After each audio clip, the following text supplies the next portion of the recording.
There are sometimes people from other professions, right? Who, or other disciplines, let's say maybe like mental health, like let's say a clinician who says, I've got lived experience, right? I have my own personal lived experience. So I could do this. How is what they do, or I could be both, how is that different than kind of what you all do as the family partner or the youth peer support role? I think, you know, as I have had so many friends and co-workers who have lived experience, and sometimes I think people think, it's like exclusion, and they're being excluded from something, but it's really not any difference in the lived experience portion of that. So that interaction can still exist. But when we talk about lived experience, I think in this context, we're talking about really walking and living in a role, in a perspective. Even when I talk to some family partners and they're getting ready to take the test, I say, if you go in there with your perspective of family partner, you'll do fine. It's who you are. And sometimes family partners have had other roles, and I can hear them going, in that other, well, they say wearing different hats. I see them going in that other hat, and well, you can't answer the question with that hat on.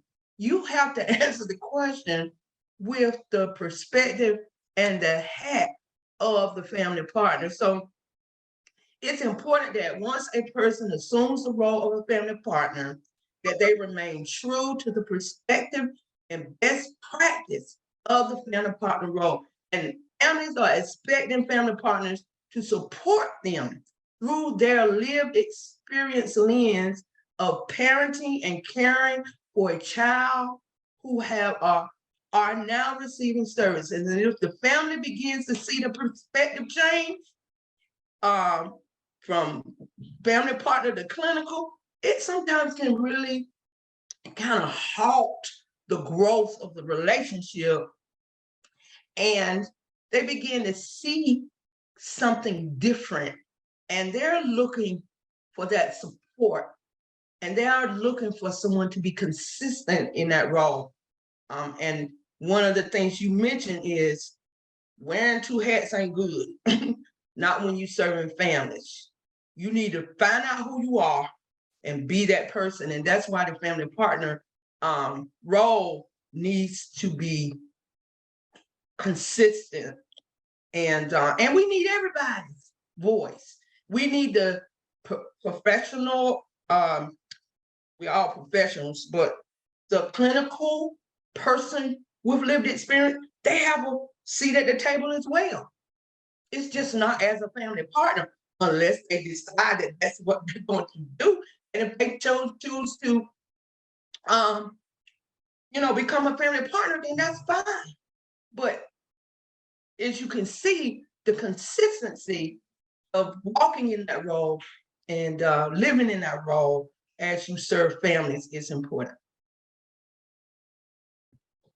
I would have to totally agree with Fred.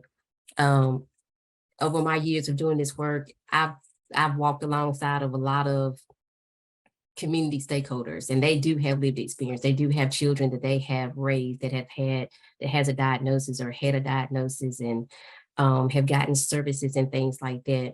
But it is a difference. It's a difference in the way you talk, the way you interact, the language and the wordings that you use. So we use family-friendly language. But some of us, if not all of us, we have a degree, but we chose to do this work.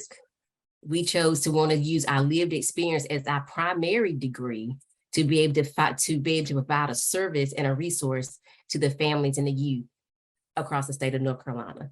That's what our degree, that's the degree that we decided to use. When you come to the table and you start using that book language, the family can tell the difference.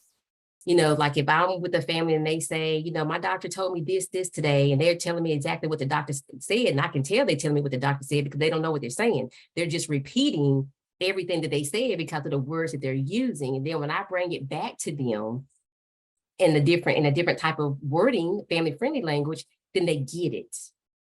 They understand it. When I'm giving them suggestions or ideas on different coping skills, or, you know, access to different services, or somebody they might want to, you know, look into, or a community activities, I'm talking to them like I'm talking to my family.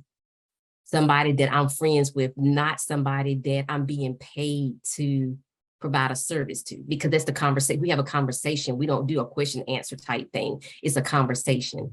So I'm not taking away from anybody's lived experience, but like Fred said, you can't wear two hats. You have to decide. You can't be my therapist on Tuesday, but you're going to be Fred's family partner on Wednesday. That's not going to happen, because when you start muddying the waters, the family can tell, and they can tell the genuine piece of it too. There's a genuine side. You're genuine in your career field that you chose to walk that path in to be able to help others. People know where your heart is. They can tell that you know exactly what you're talking about. Family partners, we know exactly what we're talking about. We know exactly what we want the families to hear coming out of our voice, because it's genuine and we've lived it.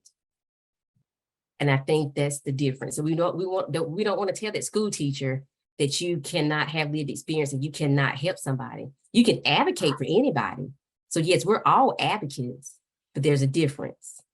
Then that lived experience of being a family partner, being genuine, and want to just be a family partner, because everybody is an advocate in their field.